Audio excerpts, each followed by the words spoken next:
खरं तर सिंह आणि कुत्रा यांच्यामधील मैत्रीचा आपण विचारही करू शकत नाही, मात्र इथं असं घडलं की ते पाहून तुम्ही चकित व्हाल। व्हिडिओ नक्की काय तो पुढे बघा आणि चॅनलवरती नवीन असाल तर जरूर सबस्क्राइब करा।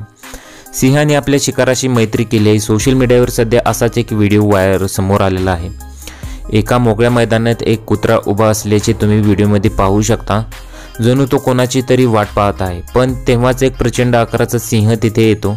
पहिल्यांदा असं वाटतं की तो जणू त्या कुत्र्याला एकाच झटक्यात पकडेल, पण असं काही होत नाही। सिंह मोठ्या प्रेमाने कुत्र्याजवळ जातो आणि त्याच्याजवळ जाऊन उभा राहायला इथे कुत्र्याची त्याच्याबद्दलची आपुलकी दाखवतो। आश्चर्याची गोष्ट म्हणजे सिंह देखील कुत्र्याबद्दल प्रेम दाखवत आहे। त्याच्या पुढच्या पायाचा पंजा वर करून त्याचे चुंबन घेतल्यासारखे इथे तुम्हाला दिसत आहे आणि हा रेअर व्हिडिओ सोशल मीडियावरती चांगलाच व्हायरल झाला होता। लोकांच्या चांगल्या प्रतिक्रिया आल्या। कुत्रा आणि सिंह यांच्या मैत्रीचा व्हिडिओ सध्या सोशल मीडियावरती व्हायरल होत आहे।